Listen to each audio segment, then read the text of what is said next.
Book 2, On the River Gran, Among the Quadi. 1. When you wake up in the morning, tell yourself, the people I deal with today will be meddling, ungrateful, arrogant, dishonest, jealous, and surly. They are like this because they can't tell good from evil. But I have seen the beauty of good and the ugliness of evil, and have recognized that the wrongdoer has a nature related to my own, not of the same blood or birth, but the same mind and possessing a share of the divine. And so none of them can hurt me. No one can implicate me in ugliness, nor can I feel angry at my relative or hate him. We were born to work together, like feet, hands, and eyes, like the 2 rows of teeth, upper and lower. To obstruct each other is unnatural. To feel anger at someone, to turn your back on him, these are obstructions. 2.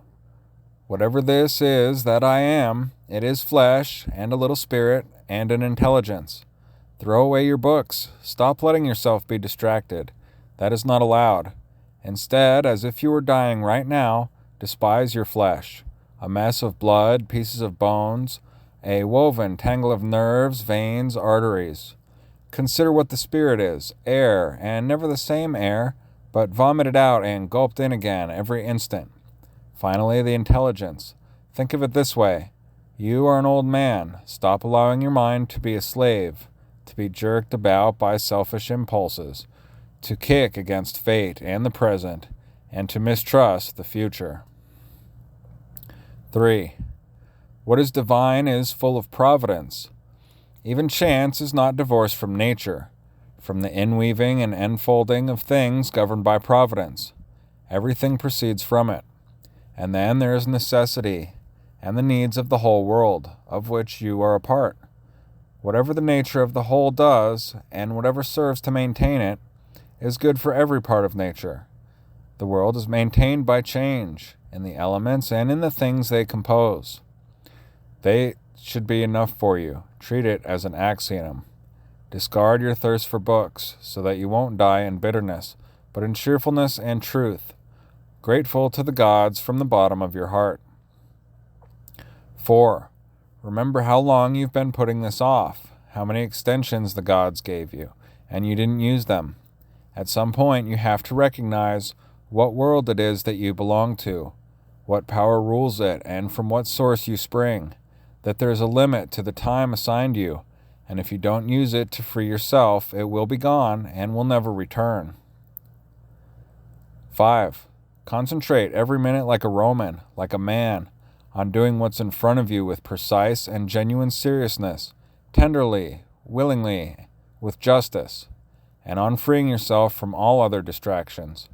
Yes, you can, if you do everything as if it were the last thing you were doing in your life, and stop being aimless. Stop letting your emotions override what your mind tells you. Stop being hypocritical, self-centered, irritable. You see how few things you have to do to live a satisfying and reverent life? If you can manage this, that's all even the gods can ask of you. 6. Yes, keep on degrading yourself, soul, but soon your chance at dignity will be gone. Everyone gets one life. Yours is almost used up, and instead of treating yourself with respect, you have entrusted your own happiness to the souls of others. 7. Do external things distract you? Then make time for yourself to learn something worthwhile. Stop letting yourself be pulled in all directions, but make sure you guard against the other kind of confusion. People who labor all their lives but have no purpose to direct every thought and impulse toward are wasting their time, even when hard at work. 8.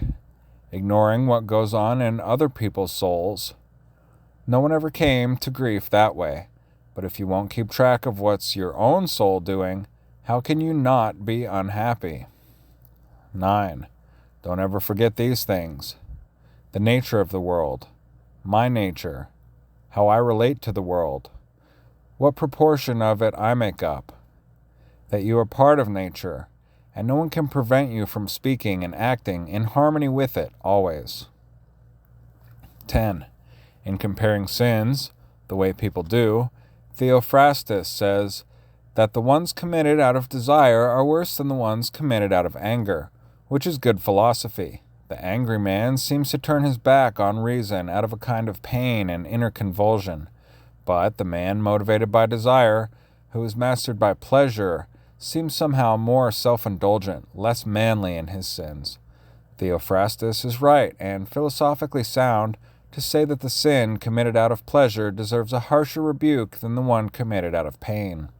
The angry man is more like a victim of wrongdoing, provoked by pain to anger.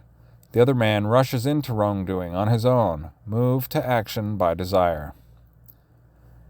11. You could leave life right now. Let that determine what you do and say and think. If the gods exist, then to abandon human beings is not frightening. The gods would never subject you to harm. And if they don't exist or don't care what happens to us, what would be the point of living in a world without gods or providence? But they do exist. They do care what happens to us, and everything a person needs to avoid real harm they have placed within him. If there were anything harmful on the other side of death, they would have made sure that the ability to avoid it was within you. If it doesn't harm your character, how can it harm your life? Nature would not have overlooked such dangers through failing to recognize them, or because it saw them but was powerless to prevent or correct them. Nor would it ever, through inability or incompetence, make such a mistake as to let good and bad things happen indiscriminately to good and bad alike. But death and life, success and failure, pain and pleasure, wealth and poverty, all these happen to good and bad alike, and they are neither noble nor shameful, and hence neither good nor bad. 12. The speed with which all of them vanish, the objects in the world, and the memory of them in time, and the real nature of the things our senses experience, especially those that entice us with pleasure or frighten us with pain or are loudly trumpeted by pride. To understand those things, how stupid, contemptible, grimy, decaying, and dead they are, that's what our intellectual powers are for. And to understand what those people really amount to, whose opinions and voices constitute fame, and what dying is, and that if you look at it in the abstract and break down your imaginary ideas of it by logical analysis, you realize that it's nothing but a process of nature, which only children can be afraid of. And not only a process of nature, but a necessary one, and how man grasps God, with what part of himself he does so, and how that part is conditioned when he does. 13. Nothing is more pathetic than people who run around in circles, delving into the things that lie beneath, and conducting investigations into the souls of the people around them, never realizing that all you have to do is to be attentive to the power inside you and worship it sincerely. To worship it is to keep it from being muddied with turmoil and becoming aimless and dissatisfied with nature, divine and human. What is divine deserves our respect because it is good. What is human deserves our affection because it is like us. And our pity too, sometimes, for its inability to tell good from bad, as terrible a blindness as the kind that can't tell white from black. 14. Even if you're going to live 3,000 more years, or 10 times that, remember, you cannot lose another life than the one you're living now, or live another one than the one you're losing. The longest amounts to the same as the shortest. The present is the same for everyone.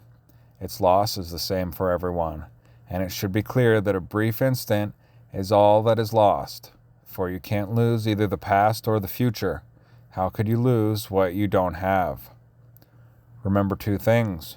1, that everything has always been the same and keeps recurring, and it makes no difference whether you see the same things recur in 100 years or 200 or in an infinite period. 2, that the longest lived and those who will die soonest lose the same thing. The present is all that they can give up, since that is all you have, and what you do not have you cannot lose. 15. Everything is just an impression, quote by Monimus the Cynic, and the response is obvious enough, but the point is a useful one if you take it for what it's worth. 16. The human soul degrades itself. 1. Above all, when it does its best to become an abscess, a kind of detached growth on the world, To be disgruntled at anything that happens is a kind of secession from nature, which comprises the nature of all things. 2. When it turns its back on another person or sets out to do it harm, as the souls of the angry do. 3. When it is overpowered by pleasure or pain. 4. When it puts on a mask and does or says something artificial or false. 5. When it allows its action and impulse to be without a purpose, to be random and disconnected. Even the smallest things ought to be directed toward a goal. But the goal of rational beings is to follow the rule and law of the most ancient of communities and states. 17. Human life. Duration, momentary. Nature, changeable. Perception, dim. Condition of body, decaying.